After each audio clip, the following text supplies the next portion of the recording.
The air on Sarava always smelled like wind and ash, not smoke, exactly, but something softer, like the memory of fire.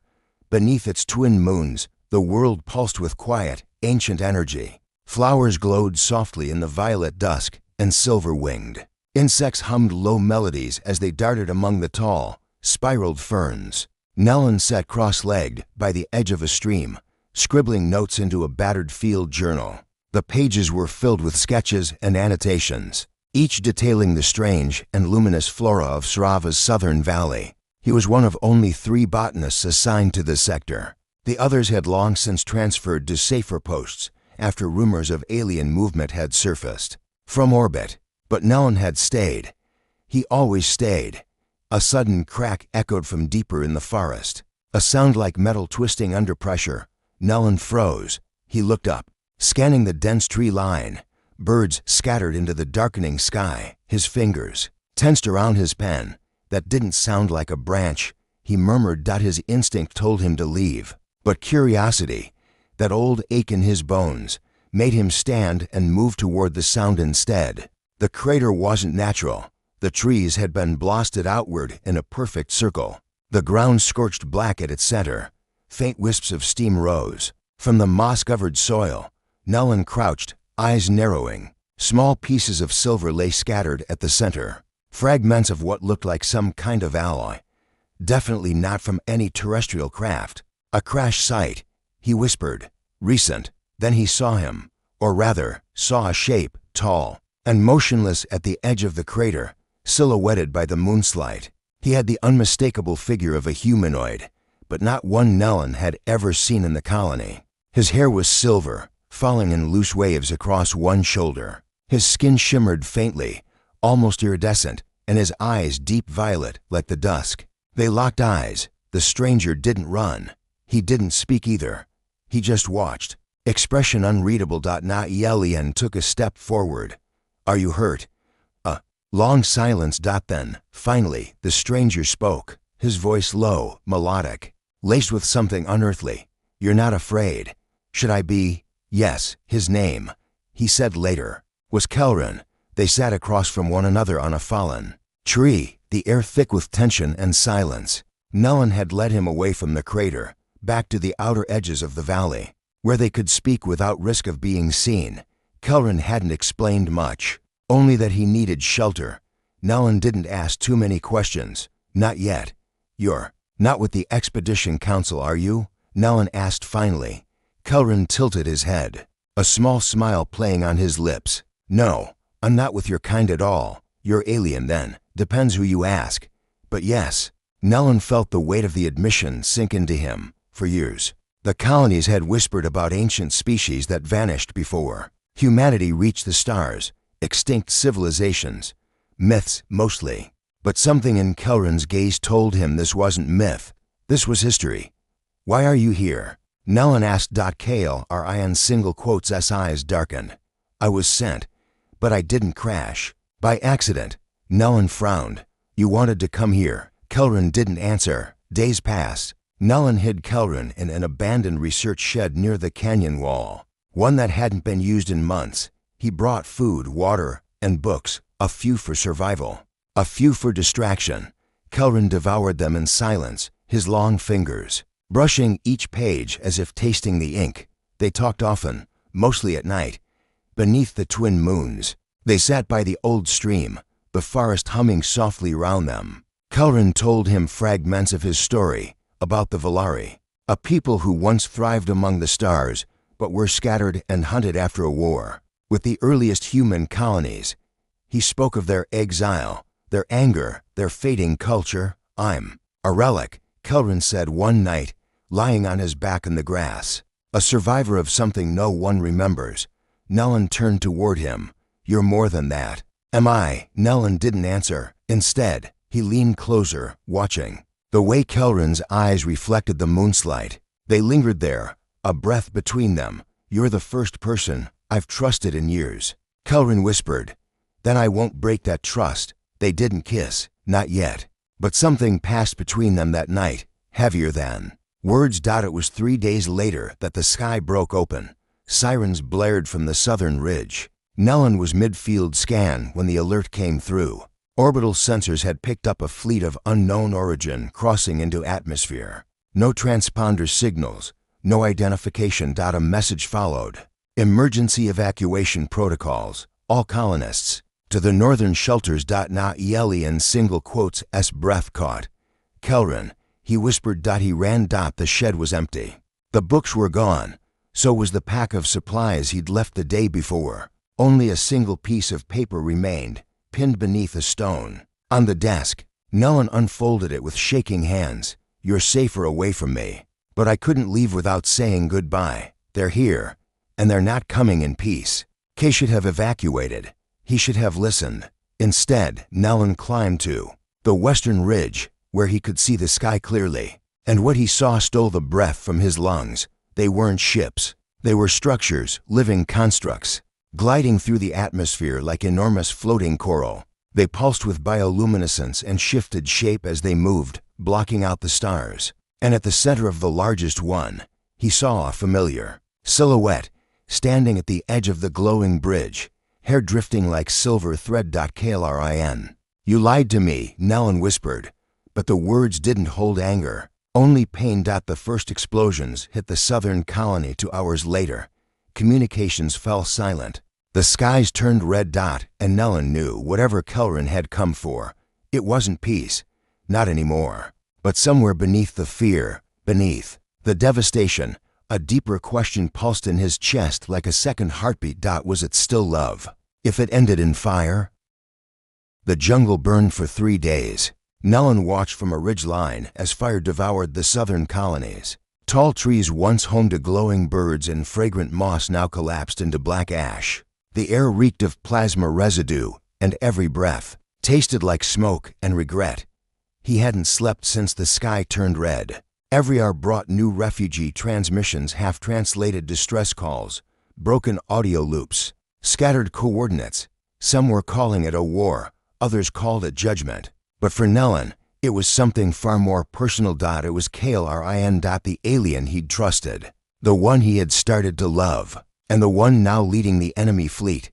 You shouldn't be here, Raya said, pushing a medstim into his arm. You've been breathing in tox for days. Nellen flinched as the cold fluid entered his bloodstream. I told you, I'm not leaving. Not until we find survivors from Outpost 12. She gave him a sharp look. Raya was tall, broad-shouldered, and alien, though her kind didn't call themselves that. She was Serineth, a species known for their empathic talents and brutal efficiency in combat. Most colonists feared her. Nellen didn't. She'd saved his life once, and since then, he trusted her without question. What's your obsession with that outpost? She asked. Someone I knew might have been headed there. She raised an eyebrow. Someone or the alien? Nellen didn't answer. Reiya studied him in silence. You know what they're saying about him, right? That he's Valari, that he's the prince of their old empire, that he's the reason this whole invasion's happening. Maybe, Nellen said, standing. But they're not saying why. Raya crossed her arms. You still think there's something to save in him? I don't know, he admitted. But if there is, I have to try. They found the wreckage of Outpost 12 on the 3rd night. What remained of the camp was little more than twisted metal and burnt tents. The defensive shield had melted, and the perimeter turrets were offline. No bodies, no blood. Just silence, until Nellen heard. The cough, over here, he shouted. They dug him out from beneath a collapsed storage unit, half-conscious, bleeding. But alive. Tavor. He was a scout, one of the few who'd stayed behind to watch for fleet movement. Raya stabilized him quickly while Nellen cleaned the burns from his arm. He stirred, opened his eyes, and grabbed Nellen's collar. They were here. He rasped. The Valari, your alien. Nellen froze. Kelrin. Tavor nodded weakly. He was different. They weren't just destroying us. They were searching for something. Raya leaned in. What? Tavor coughed again, blood on his lips. Not what? Who? Nellen met Raya's gaze. They're looking for someone. Kelrin stood at the edge of a broken citadel, watching smoke rise from the valley below. His arm still ached from the crash. The others had offered to heal it, but he refused. Pain, at least, kept him grounded, kept him mortal. Behind him, The Valari High Admiral, his cousin, Sale paced impatiently. "We need to move," Sale snapped. "You've stalled us long enough." Kelrin didn't turn. "What you're doing isn't justice, it's revenge. Call it what you like. It's still overdue." Kelrin clenched his fists. "There are civilians down there. Scientists, children. They're humans. They're people." Sale approached him, voice low and biting. "You're letting your feelings cloud your judgment again. Just like on Caliph. Just like on Srava. We are not here to love them. We are here to show them what they did to us." Kelrin closed his eyes. Nellan's face haunted his thoughts, his touch, his voice. He'd meant to lie to him, to use him, but somewhere between the streams and the soft laughter under twin moons, something had changed. Kelrin had changed, and now it was too late.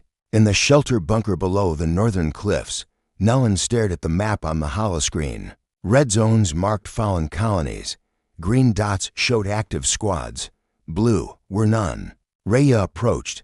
"He's on the plateau. Their admiral's ship just docked there." Nellan nodded. "I'm going. You're insane."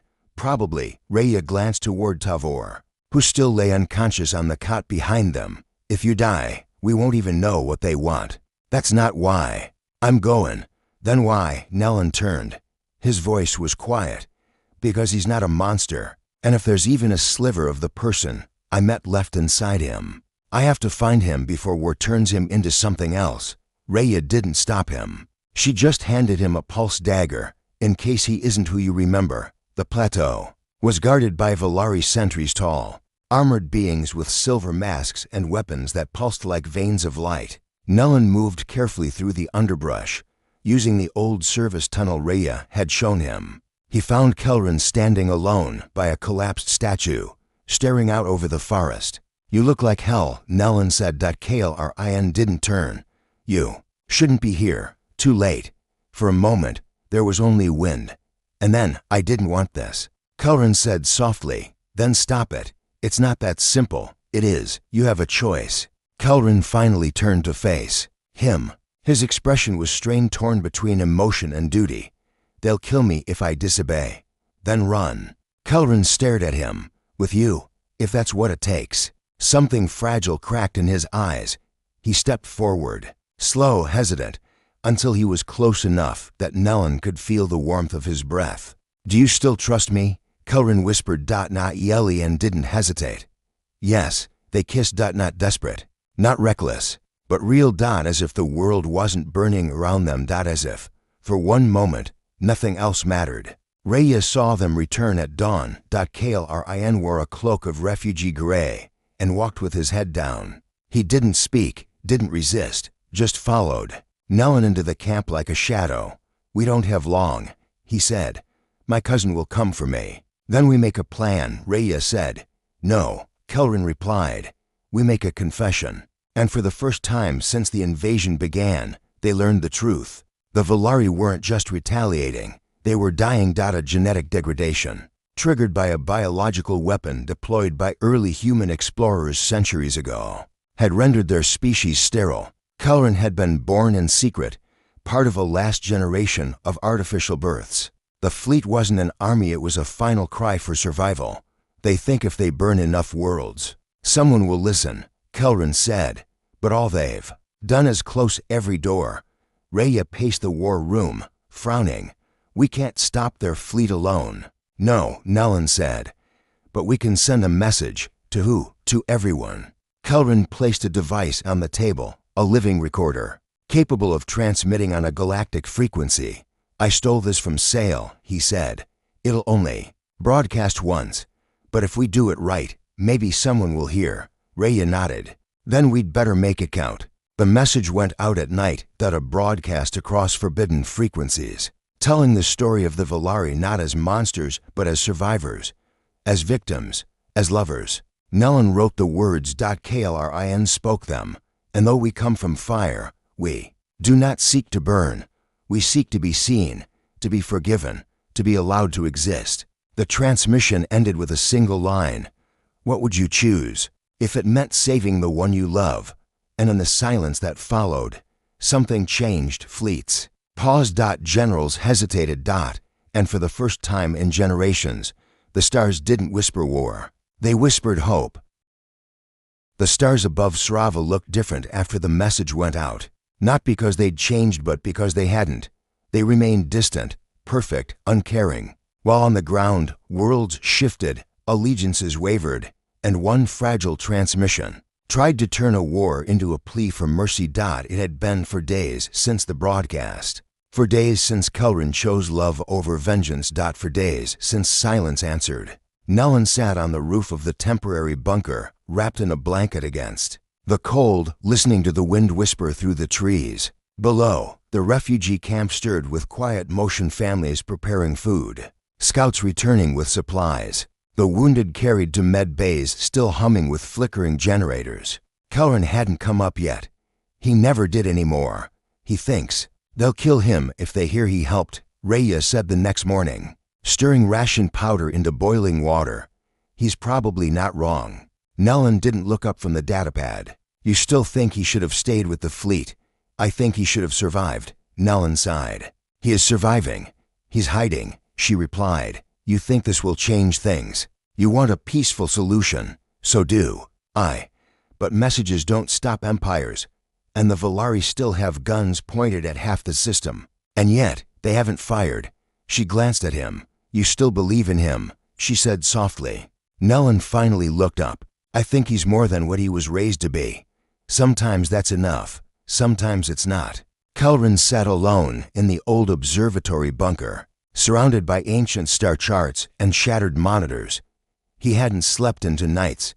Memories came too easily now. Not just of Nellen, his voice, his laugh, the way he studied leaves as if they held secrets of the universe, but of home, of the Volari worlds long gone, of his mother with her storm-colored eyes, of the sea temples that sang at dawn. Gone. Burned by war or left to rot. He had spent his whole life preparing to avenge those memories. But now he sat in a broken dome, watching the stars and wondering whether survival was still possible. Nellen stepped through the hatch behind him, quiet as a sigh. You didn't come to bed, he said. Klrin didn't turn. I didn't want to sleep. Nellen crossed the room, sat beside him. He studied Kelrin in the starlight, the sharp lines of his cheekbones, the faint silver veins under his skin. Beautiful, unknowable. They haven't responded, Kelrin whispered. No ships moved, no transmissions, nothing. Give them time. We're out of time. They sat in silence. Then Kelrin said the thing he hadn't dared to say before. When I left the fleet, I broke our oldest law. Volari never abandon their own. I am exiled. I can never go back. Nellen's voice was gentle. You don't have to. I have nowhere else. Yes, you do. Kelrin finally turned, meeting his gaze. You'd take me in, even now, especially now. And when they kissed, it wasn't desperate like before. It was quiet. Grateful. A promise. But the galaxy didn't stay quiet for long. On the fifth morning after the transmission, a scout drone arrived. In orbital tech, barely functional, and not from the fleet. Its signal carried no weapons, no threats, only a reply. It was from Jorix, a neutral world known for trade diplomacy and little else. The message was simple. We heard. Meet us at the Dusk Ring. Come alone. Raya wasn't thrilled. This is a trap, she said, loading a pulse rifle onto Nellen's back.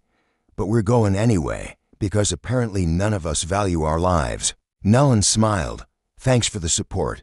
Kelrin stood nearby, watching with tired eyes. Raya pointed at him. If this goes sideways, you pull him out. Understood.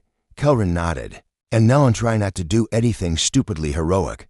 You say that like it's not my entire personality. She rolled her eyes. The Dusk Ring was a shattered moon, half collapsed into its host planet, the other half orbiting in ragged silence.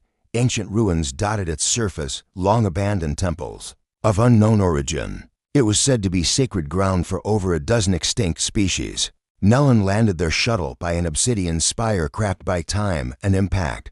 Kelrin stood by the hatch, tense. They're here, he whispered. A figure approached across the dust hall, cloaked, followed by two others in ceremonial armor. Not Volari, not human, something in between. Nellen stepped forward. You sent the message? The lead figure pulled back their hood. She was old older than either of them had expected. Her skin shimmered like cracked glass, and her voice echoed as if passed through water. "You reminded the stars what mercy looks like," she said. "So." We listened. Kelrin stepped beside Nellen. "Will you help us?" he asked. The old woman studied them both. "No," she said. "But we will witness." Nellen frowned. "What does that mean?" "If you want peace," she said slowly, "you must show them what it costs." Kelrin's breath caught. "A trial," she nodded. "Before the Valari, before the humans, before the galaxy." "A trial for what?" Nellen asked. "For love." They returned to Srava the next day. And 3 hours later, the fleet appeared. But not to attack. To land. Kelrin was escorted in chains to the platform outside the refugee camp, not as a prisoner but as a volunteer, before a gathered council of species, cameras broadcasting across every colony and world. He stood beside Na-Elien. A voice artificial. Neutral asked the question. "Kelrin Velsarin, do you admit to betraying your fleet?" "Yes." "Do you admit to forming emotional alliance with a human?" "Yes." "Do you regret it?" Kelrin turned. Looked at Na-Elien. Double quotes, never. Double quotes, and the stars finally listened.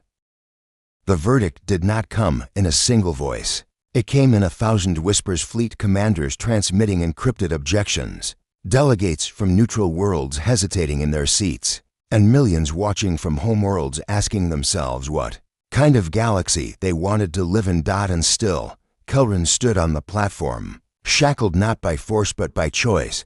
"They want to put you on trial for treason," Nellen said quietly, standing beside him in the holding shelter beneath the tribunal tower. Kelrin didn't look up. "They already are. You could run." "I already did." Nellen hated the silence between them, the kind that filled with things they didn't say. He sat on the cot beside him, hands loosely clasped between his knees. "What happens if they find you guilty?" Kelrin didn't answer. Right away, when he finally did, his voice was soft. "They'll erase my name." "That's it." "No, they'll erase my memory from the fleet records, the archives, the genetic logs. I'll be unmade historically." Nellen blinked. "That's medieval. It's Valari." He reached out, gently touched Kelrin's hand, and this time, Kelrin didn't pull away. The tribunal chamber on the orbiting Valari cruiser, Ashen Promise, was shaped like a spiral shell, wide, coiled, and acoustically perfect. Every whisper echoed. Every silence deepened. 3 Valari elders presided at the center dais. Around them, dignitaries from 17 star systems sat in floating observation spheres, orbiting the chamber like moons. Na-Elien stood on one side of the room, unarmed, unarmored, uninvited. Klrin stood on the other. In chains of light. The trial began with protocol readings of ancient law, citations from the Fleet Codex, and grim quotes from ancestors long dead. To most, it was ceremony. To Kelrin, it was the weight of generations. Then came the questioning. "You abandoned your fleet mid-campaign," the High Adjudicator intoned. "Why?" Kelrin's voice didn't waver. "Because the campaign was wrong. Wrong by what standard?" "By any standard that values life." Gasps echoed. Na-Elien clenched his jaw. "You broadcast a message urging empathy for your people." The elder continued. "Do you believe sympathy justifies betrayal?" "No," Kelrin said, and turned to look at Nellen across the chamber. "But love does." The silence that followed was vast. They gave Nellen 1 hour to speak.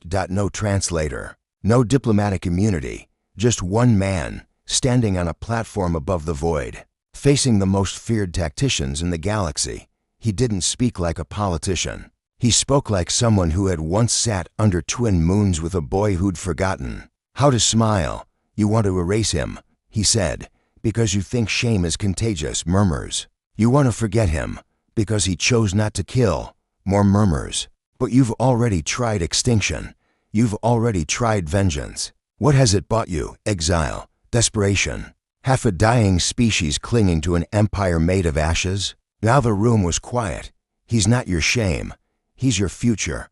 And if you erase that, maybe you don't deserve one." They didn't cheer. Not openly, but somewhere in the outer spheres. A few delegates turned away to hide tears. After the trial, Raya met them on the landing platform behind the chamber. The wind was sharp. blowing grit across the tiles. She looked tired, bruised, but alive. "You've made things complicated," she said. "Good," Kelrin replied. Raya tilted her head. "You might actually win this. Is that a prediction?" Nellen asked. "No," she said. "It's a warning." She handed him a data crystal. "There's movement on the far rim, remnants of your cousin's fleet. They're not waiting for diplomacy. And if they strike, this whole peace talk collapse will turn to dust." Kelrin paled. Sale wouldn't. He would. And he is. Nellen clenched his fists. "Then we go to him." "No," Kelrin said. Raya blinked. "What?" Kelrin turned to her. "You're a soldier. Lead the defense. Hold them back. Long enough for the tribunal to vote. What about you?" He looked at Nellen. "I'm going home." The ruins of Kelrin's birth world floated in orbit around a red dwarf star. Its surface was cracked by centuries of tectonic collapse. Cities had fallen into dust, oceans boiled away. But the temple still stood, half buried, half broken. He and Nellen landed at dusk. "This is where you grew up?" Nellen asked. Stepping over cracked crystal walkways, Rin nodded. "This is where I learned to lie, to obey, to become someone they could turn into a weapon. And now I want to remember who I was before all that." They walked in silence through the fallen halls, past murals of starscapes and creatures long extinct. Nellen touched one of the walls, where names were carved. "What's this?" Kelrin smiled faintly. "A naming wall. When Volari children reach 10, they carve their name to mark who they intend to be." Nellen looked around. "Which one's yours?" Kelrin pointed to a corner, nearly obscured by fallen stone. Nellen knelt and traced it with his fingers. "What's it mean?" Kelrin's voice was almost a whisper. "It means echo." Nellen looked up. "You chose a name that meant echo." Kelrin nodded. "Because I thought that's all I was. A memory of something better." Nellen stood, took his hand. "You're not an echo anymore. You're the voice." They returned just before dawn. Raya met them on the tribunal deck. Her expression was hard to read.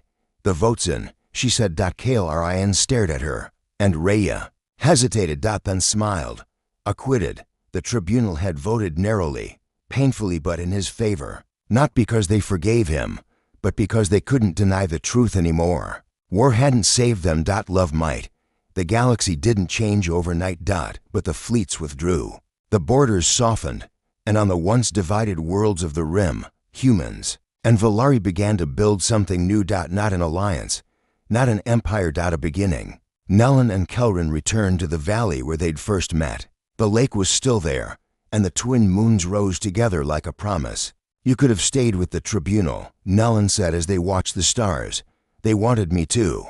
Kelrin replied. "Why didn't you?" Kelrin turned. "Because you're not in the tribunal." They kissed again, slow, unhurried, unbroken. This time, no war loomed behind them. This time, there was only starlight and the echo of something beautiful beginning.